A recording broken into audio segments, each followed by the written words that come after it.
আমার common sense বলেনি ফিরে আসবে। ওনার পরিবার এবং ওনার বাংলাদেশের রাজনীতিতে দীর্ঘদিনের অবদান আছে এবং ওনার পরিবারকে সপরিবারে হত্যা করা হয়েছে এবং বাংলাদেশের স্বাধীনতা সংগ্রামে তখন আওয়ামী লীগ ছিল একমাত্র রাজনৈতিক দল। তো সকল কিছুর বিবেচনায় ওনার বয়সও হয়েছে, বাংলাদেশে যদি উনি ফিরে না আসেন ওনার দলের অবস্থা কি দাঁড়াবে বা ওনার এতদিনের যে রাজনৈতিক ইতিহাস সেটারই বা কি দাঁড়াবে, এই সকল কিছু বিবেচনা আমার কমন সেন্স বলেনি ফিরে আসবে। বিএনপিকে তো মানতে হবে মানুষ আমাকে ভোট দিয়ে এমপি বানিয়েছে, এটা তো বিএনপিকে কঠিন সত্যটা মেনে নিতে হবে।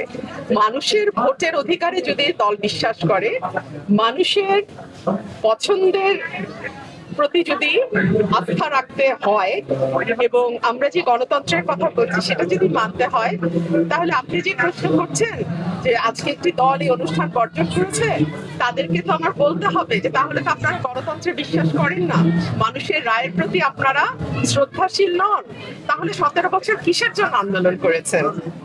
গণমাধ্যম কেবল 26টা চ্যানেল নয়, আজকাল প্রত্যেকের হাতেই গণমাধ্যম আছে, যে যে শুনতে চায় তারা শুনতে পারবে। এভাবে তো আসলে কারো বক্তব্য প্রচার বন্ধ রাখা যায় না। আমরা শেখ হাসিনার আমলে দেখেছি যে জনাব তারেক রহমানের বক্তব্য প্রচার নিষিদ্ধ ছিল এবং সেটা কোর্টের আদেশ দিয়ে নিষিদ্ধ ছিল। সেটা যদি গণতন্ত্র না হয় তাহলে এটাই বা কি করে গণতন্ত্র হয়?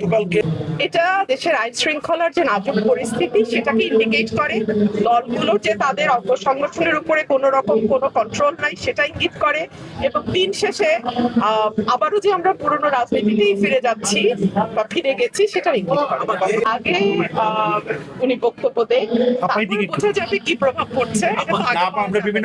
নিশ্চয়ই, কারণ আমি দেখুন উনি বাংলাদেশের নাগরিক, ওনার পরিবার এবং ওনার বাংলাদেশের রাজনীতিতে দীর্ঘদিনের অবদান আছে এবং ওনার পরিবারকে সপরিবারে হত্যা করা হয়েছে এবং বাংলাদেশের স্বাধীনতা সংগ্রামে তখন আওয়ামী লীগ ছিল একমাত্র রাজনৈতিক দল।